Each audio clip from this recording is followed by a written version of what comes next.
Somebody found God's wife, or at least that's the claim. And it's everywhere right now, especially online. There are documentaries and social media posts and academic papers written for popular audiences and more YouTube videos than I can count, really, on this topic.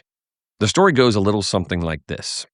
Archaeologists digging in the Sinai desert uncovered ancient storage jars covered in inscriptions, and these were Hebrew inscriptions, dating to around the 9th century BC. And one of those inscriptions reads, Yahweh and his Asherah. His Asherah is the phrase that gets a lot of attention here. Asherah is a goddess, the great mother goddess of the ancient Canaanite world, consort of the high god El, mother of the Canaanite divine council, and her name is scratched into a jar next to the name of the God of Israel, like they belong together. Then the archaeologists kept digging. Thousands of small female figurines turn up all over ancient Israel. They're in homes and in villages in the hill country of Judah, even, the same goddess over and over in the hands of ordinary Israelite families. The conclusion scholars reach is this, usually. The monotheism of the Old Testament is a late invention, they say, a minority position imposed by Jerusalem priests who rewrote Israel's history and suppressed the real religion of real Israelites. The real religion included a goddess, they say. The real God of Israel had a wife, they say, and the Bible buried her. If that's true, almost nothing about the Old Testament survives it. The prophets then weren't speaking for God, they were running a political campaign. The covenant at Sinai was a theological construct. The whole story of Israel as the people of the one true God collapses into a religious evolution, not divine revelation. So, because of the seriousness of this claim, we should also take it seriously. Because the evidence is real. The inscriptions really do exist. The figurines really are there. The scholars making this argument aren't operating from nothing. They're not making it up. What they're getting wrong, though, is the story those artifacts are actually telling. Because when you follow this back far enough, when you understand what Canaanite religion looked like before the goddess arrived, when you read what Genesis 15 says Yahweh himself was watching happen in real time, a completely different picture comes into focus. The archaeology didn't catch the Bible lying. It caught Israel doing exactly what the Bible said that they did. So let's start with the evidence. The most important discovery in this whole conversation is at a site called Kintalet Ashrud, a remote way station on the northeast Sinai desert, excavated in the 1970s by Israeli archaeologist Ze'ev Michel. It dates to around the 9th or 8th century BC. Inside this site, archaeologists found 2 large storage jars covered in painted figurines and Hebrew inscriptions. 2 of those inscriptions formed the basis for this entire claim. It says, to Yahweh of Samaria and his Asherah. And the other one says, to Yahweh of Teman and his Asherah. Yahweh and his Asherah, written by an ancient Israelite hand on a jar in the Sinai desert around 800 BC. Then there's a tomb, there's another one, an inscription from a site called Khirbet el-Khom in the Judean hill country during the same period. Carved into a burial cave wall, it belongs to a man named Uriyahu. It reads, Blessed be Uriyahu by Yahweh and his Asherah. There it is again. 2 sites, 2 different hands, but the same pairing. And then there's the figurines. There are thousands of small ceramic female figurines found in Iron Age contexts around ancient Israel and in Judah. In homes, in storage rooms, in villages far from any temple, the sheer number of them and where they're found tells you that this was actually a very common occurrence. It was domestic, and it was every day. Now, the real question is, who is Asherah? We really need to answer that question first. In the Canaanite religious text from a site called Ugarit in northern Syria, dating to the 14th and 13th centuries BC, her full title is Lady Asherah of the Sea. She is the consort of El, the high creator god of the head of the divine council of Canaan. And she is the mother of the 70 sons of El, the divine beings who make up that council. She is cosmologically central. The divine family runs through her. The scholar most responsible for bringing this idea to a popular audience is William Dever, an American archaeologist who spent decades excavating in Israel. His 2005 book is called Did God Have a Wife? His argument is direct. There were 2 Israelite religions, he said. The official religion, which is the Jerusalem temple religion that produced the Bible that we have. And then there was the real religion, what ordinary Israelites actually practiced. And that religion included a goddess. The Bible, Deaver says, is the Minority Report, a reformist document produced by people fighting Asherah worship, not describing a society that never practiced it. The archaeology recovers the voice that the Bible suppressed, is what the claim is. That's the argument, but now let's talk about what the evidence actually means. The argument sounds airtight until you look at the details, and the details really change everything. Start with the inscriptions. We're going to go back to the phrase, his Asherah. That possessive is doing something grammatically strange. In Hebrew, you cannot attach a possessive suffix to a proper name. You can't say his David or his Jerusalem. Proper names don't take possessive endings. But the word Asherah in these inscriptions has a possessive suffix attached to it, which means grammatically it's functioning as a common noun, a thing, not a person. The most natural reading is his Asherah object, his Asherah pole, for example.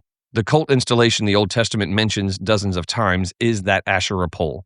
Wooden poles used to be set up at sacred sites as religious markers. I mean, that is still syncretism. Installing an Asherah pole next to Yahweh's name is still a serious problem, but it's a very different kind of problem, a different claim than a conjugal theology.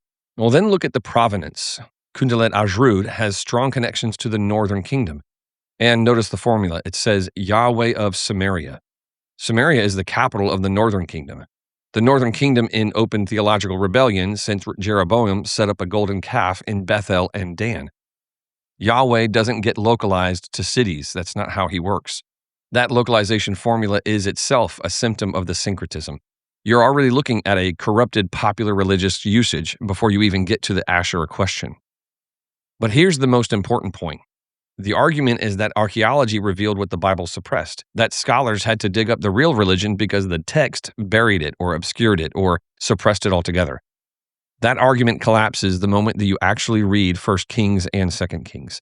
In 1 Kings chapter 18, verse 19, Elijah is on Mount Carmel standing down 450 prophets of Baal, and 400 prophets of Asherah, eating at Jezebel's table. That's a functioning religious establishment with royal sponsorship. And then there's 2 Kings 23. Josiah tears down the Asherah out of the temple, burns it at Kidron Brook, and grinds it into powder. The Bible isn't hiding Asherah worship at all. The Bible is, in fact, the loudest witness to Asherah worship in the entire ancient record. The archaeology didn't expose a cover-up of any kind. It confirmed a confession the Bible has already made. The scholars just found the physical evidence of what the Bible spent centuries documenting. Now, the next question is, how did we get here? How did a goddess end up next to Yahweh's name in the first place? And to answer that, you have to go back to the world Abraham walked into when he first entered Canaan, because that world looked nothing like what Israel found when they came back from Egypt. When Abraham walks into Canaan for the first time, something happens that most people read straight past. He meets a king. His name is Melchizedek. He rules a city called Salem, which is almost certainly the oldest name for Jerusalem, and he's introduced in Genesis 14 with a title that might surprise you. He's the priest of the Most High God. The surprising part is that Most High God is El Elyon, God Most High, possessor of heaven and earth. I actually did a whole video on this a few weeks ago, so check that out. There's a link in the description under this video. Abraham, when he hears El Elyon, God Most High, as the God that Melchizedek worships, Abraham doesn't flinch. There's no awkward moment. There's no theological negotiation. Melchizedek blesses Abraham by El Elyon, and then Abraham receives it without any hesitation. He pays tithes, he accepts the bread and the wine, and then in the very next breath, when the king of Sodom tries to negotiate with him, Abraham refuses. And when he refuses, this is what he says. He says, I have lifted up my hand unto the Lord, the Most High God, that's El Elyon, the possessor of heaven and earth. The Lord, Yahweh, El Elyon, in the same sentence, without an explanation, as if the identification is so obvious that it doesn't need to be explained. Now hold on for just a second. Before we go any further, I want to stop and talk about this timeline. I want to make sure it's really clear. This whole argument depends on understanding when we're talking about. We pretty much have a good idea of where we're talking about. Abraham enters Canaan somewhere around 1876 BC. That's the date that my book, Dynasty of Slaves, lands on, and I think I make a pretty good case for that date. So 1876 BC, give or take a few years, that's the world that Melchizedek is living in. And that world is roughly a century before the Amorite migrations fully reshape the religious landscape of the ancient Near East. What that means practically is this. When Abraham arrives in Canaan, the El tradition is still functioning without the corruption that comes later. No Asherah beside El, no Baal pushing El to the margins, no goddess figurines, no sacred prostitution at the high places, no child sacrifices. The features we associate with Canaanite religion, the ones that make your skin crawl when you read about them in Leviticus and Deuteronomy and Judges, those are not present in the world that Abraham enters. What Abraham walks into is an older and cleaner world. So, when I talk about the El tradition before the corruption, I'm talking about the world that Abraham entered around 1876 BC, before the Amorites moved into Canaan and brought their idolatry with them. The last window in which the original knowledge of the Most High God was still mostly intact. So keep that picture in your mind as we go forward, because the whole story of what went wrong and why it matters to the archaeology in this video, why some people think that Yahweh had a wife named Asherah, all of that depends on understanding what it looked like before Asherah arrived. Winfred Corduan, in his book In the Beginning God, I've got a copy of it right here, he documents what the anthropologist Wilhelm Schmidt demonstrated, that the oldest recoverable layer of religion across every culture is not polytheism, it's monotheism. A high creator God who made everything and stands above everything. And that over time, in culture after culture, that original knowledge gets buried, surrounded by lesser deities who are easier to manage, closer to earth, more useful, maybe more like the worshippers themselves. The high God then recedes. The pantheon then advances, accepting more worship. I made a video about this a few weeks ago called monotheismus. It's about this original monotheism idea. I go into Corduan's work as well as Max Muller, Wilhelm Schmidt, and a few others. It's a pretty good deep dive. In Canaan in Abram's day, that process was still incomplete, the process of the high God drifting away into obscurity. The El tradition was still the primary religious framework in the land. Melchizedek is its clearest surviving expression, not an anomaly or a remnant. He's what the El tradition could still produce when it was functioning as it was meant to. This is all pre-Amorite El worship in Canaan. It was not paganism. It was incomplete. There was no covenant or law or revealed name, but it was pointing at the right God, which seemed to be enough to honor Melchizedek. That's why the El names throughout Genesis don't represent theological drift, as some have said. El Shaddai, which is God Almighty, El Elyon, God Most High, El Olam, El Roy, there are many of them. The same God under his creator and patriarchal titles. Abraham, Isaac, and Jacob referred to God with these titles. They're worshiping the God that they know under the names that still carry his truth in that world. Yahweh later confirms it himself at the burning bush. I am the Lord, and I appeared unto Abraham, unto Isaac, and unto Jacob, by the name of God Almighty, that's El Shaddai. But by my name Jehovah, or Yahweh, was I not known to them. Same God, deeper revelation. The El names were real. They were legitimate. They pointed at the right place. The name Yahweh, when it was given, was a connection to the old, not a correction of the old. It's the identification that the El God that Abraham's family has known and seems to be present in Canaan even before Abram arrives, has a name that's specifically for the covenant people of Israel. But while Abraham's family is following the one God through the rest of Genesis, something else is moving in through Canaan. And by the time Israel is ready to come back, after their 40 years of wandering, after their captivity in Egypt, what Melchizedek represented will be almost impossible to find. The earliest picture we can reconstruct of Canaanite El religion is striking for one reason. Asherah is not there. The pre-Amorite El tradition shows El as the dominant high deity of the ancient Semitic world. His titles are everywhere in personal names and prayers and inscriptions across the entire ancient Near East. He's called Father of Years. He's called Creator of created things. He's called Creator of earth. He's called Possessor of heaven and earth. These are the attributes of a God who needs nothing alongside him. A self-sufficient creator who stands above the divine assembly because he made them. A God like that doesn't need a consort. Frank Moore Cross, a Harvard scholar of ancient Semitic languages, established this in his landmark work, Canaanite Myth and Hebrew Epic. I have a copy of that here as well. It's a good one.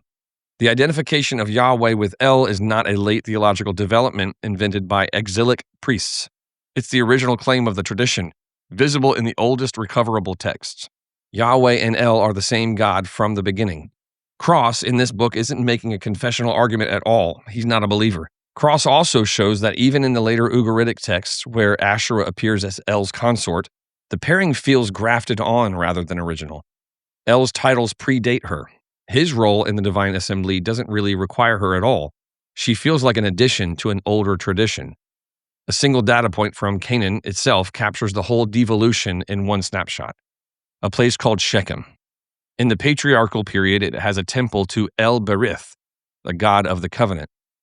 But by the time of Judges, that same city has a temple to Baal Berith. Same city, same temple site even, same covenantal title, but El has been replaced by Baal. The name transferred, but the deity changed. The patriarchal narratives confirm the pre-corruption picture by what's simply not there. Abraham builds altars, he plants trees, he sets up standing stones, and the text treats every act of that as legitimate worship. There's no Asherah poles, no goddess figurines, no consort theology anywhere in the Genesis record. The patriarchal religious world is El-focused and clean. Not because the text is hiding anything, because there was nothing to hide. And that's both witnessed from Genesis and the archaeological record. Something had to move through Canaan and install a goddess next to the high god. And we know what that was. Around 2200 BC, a people called the Amorites begin moving in. They originate in the Syrian steppe, and over the next few centuries, spread across the entire ancient Near East. They push into Mesopotamia and establish dynasties. Hammurabi, you might know that name, he's Amorite. The ruling houses of Mari and Assyria in this period are Amorite. They push west and south into Canaan, infiltrating cities, establishing themselves in the hill country, becoming the dominant population group the Bible consistently identifies with the pre-Israelite inhabitants of the land. These are city dwellers, and in the biblical framework, that detail is never neutral. Nimrod is the first city builder after the flood. Babel is the monument to organized human autonomy from God. The Amorites carry that spirit into Canaan, and they bring their religious system with them. The Amorites, they have a chief deity named Amuru, a mountain and storm deity, the divine patron of the Amorite people. In fact, that's why they're called Amorites, after their god Amuru. Amuru has a consort. Her name was Ashratum. Ashratum is the figure who, as the Amorites settled into Canaan, becomes later the Canaanite Asherah. Ashratum becomes Asherah. Now pay close attention to the mechanism and what's happening here, because this is the key to the whole story. The Amorites don't arrive and burn the El temples. They do something far more subtle and far more destructive. They take Amuru's consort, Ashratum, and they install her as El's consort. They don't replace El. They give El a wife that he never had and he never needed. They smuggle the Amorite goddess into the El tradition through the back door and let her set up residence like she's always belonged. And the Canaanites accepted her. That's really part of the problem. It was like a Trojan horse. The consort of the Amorite storm deity gets absorbed into the oldest and most legitimate religious tradition in the land, rebranded as the mother of El's divine sons, and suddenly the El tradition is carrying a theological payload it was never built to hold. The El worship that was still capable of producing a Melchizedek is now producing something else entirely. Baal follows through that same door. As El becomes increasingly remote, the Sky Father receding into the background exactly as Cordron and Schmidt document in every ancient culture, Baal moves into the worship vacuum, the active storm deity present in the thunder and the rain, and during that time, El recedes. Baal advances. By the time the Ugaritic texts capture the mature Canaanite system by the 14th and 13th centuries BC, El is technically at the head of the pantheon, but Baal is the one everyone is actually worshiping. The creator God has been functionally displaced by his own creation. Now, here is where Genesis 15 becomes one of the most remarkable passages in the entire Old Testament. It's one that's been shrouded in mystery, but I think I'm going to shed a little light on it now. Yahweh is making his covenant with Abraham. He's promising the land, and then he says this. He says, But in the fourth generation they shall come hither or come here again, for the iniquity of the Amorites is not yet full. Israel's return to Canaan is not logistically delayed. It's deliberately timed by God himself, and the reason given is specific. The iniquity of the Amorites is not yet full. Yahweh is watching something happen, an increase in iniquity, in Canaan, in real time, and he's timing the judgment to fall when it's complete. What is the iniquity of the Amorites? Well, some have said that child sacrifice is a part of it. The sexual cult practices of Baal Asherah system are definitely a part of it. But at its root, the iniquity of the Amorites is this. They took the El tradition, the surviving access to the knowledge of the Most High God that still had Melchizedek in it, and they corrupted it from within. They performed a type of religious identity theft against the oldest and truest religious tradition in the land. And Yahweh was watching it happen. He named the perpetrators, and he told Abraham he was going to keep time. While Israel is in Egypt, the Amorite religious system finishes what it started. El Berith becomes Baal Berith. The high places where Abraham built altars are fitted with Asherah poles. The land of Melchizedek is swallowed from within. And by the time Israel leaves Sinai and turns toward Canaan, the iniquity is full. The land is ready for judgment. Israel is about to walk into a Canaan their father Abraham wouldn't recognize. The land is the same. The hills are still the same. But the religion that Melchizedek represented has been almost entirely consumed. The high places are packed with Asherah poles now. The Baal altars are burning. The land of El has become the land of Baal. Yahweh's instructions about the land are unambiguous. In Deuteronomy chapter 16, verse 21, he says, "Thou shalt not plant thee a grove of any trees near unto the altar of the Lord thy God. Destroy their altars, break their pillars, cut down their Asherim." This isn't the cultural imperialism that secular scholars think it is. It's a quarantine order against the specific mechanism of corruption that destroyed Melchizedek's world. But Israel doesn't cut them down. And here's why the failure is so predictable, even if it's catastrophic.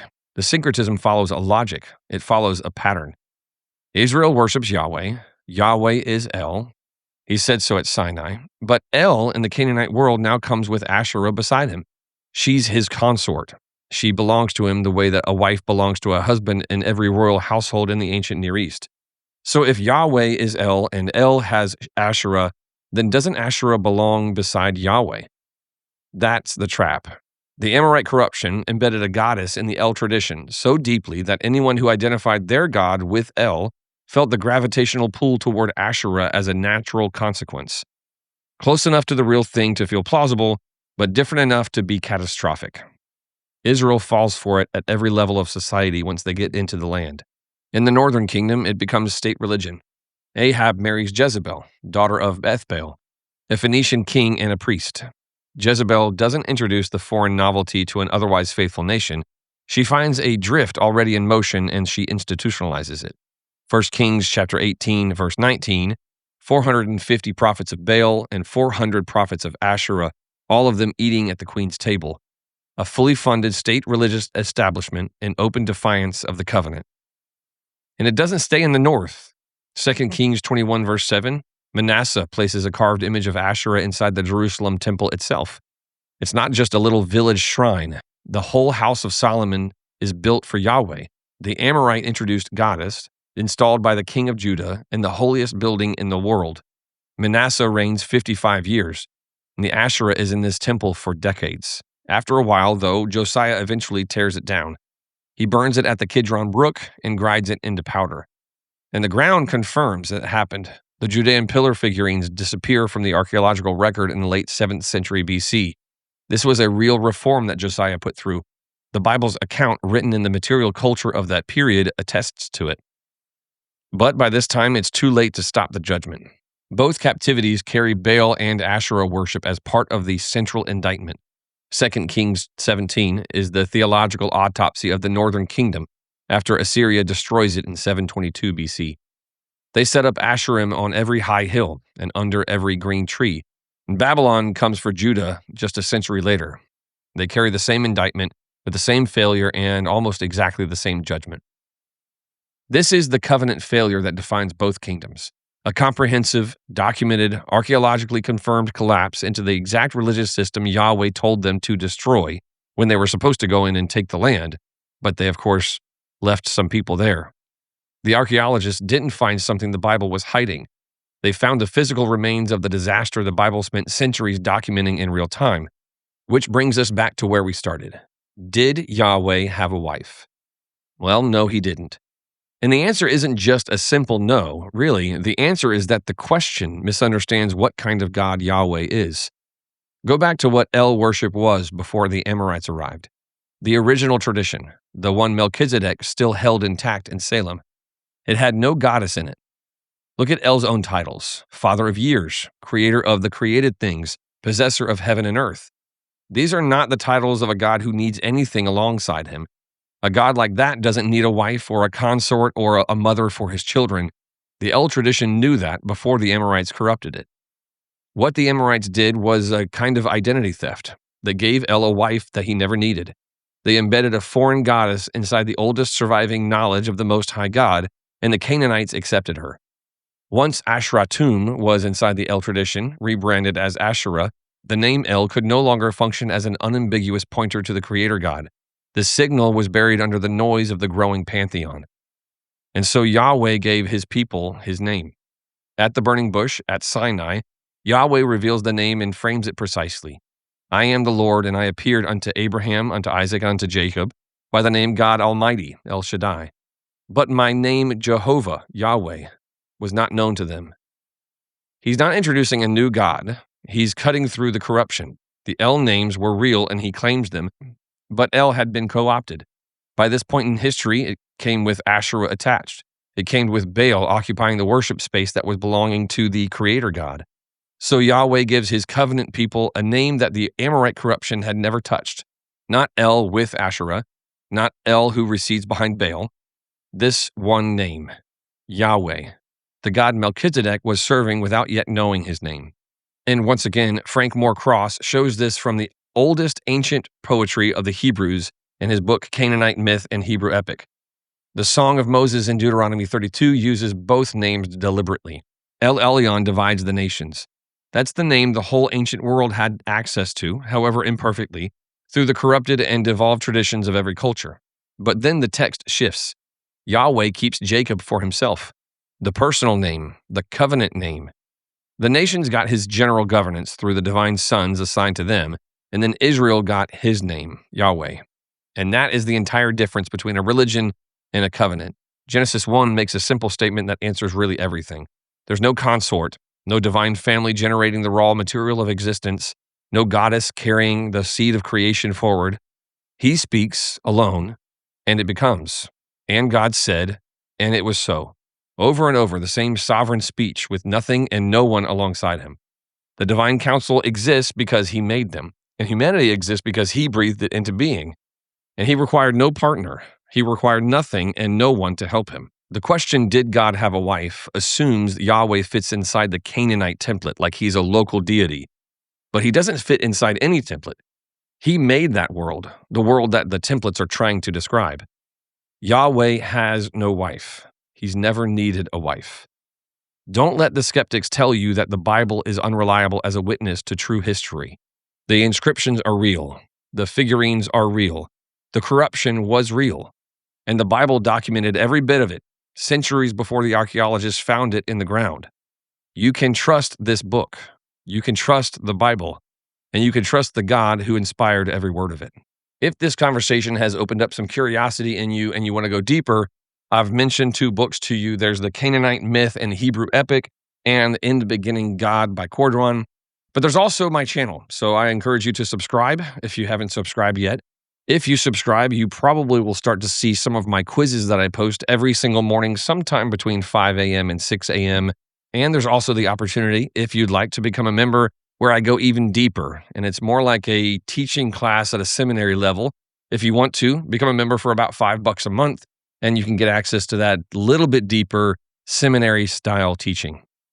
Grateful that you joined us for this one, and I'll see you in the next one.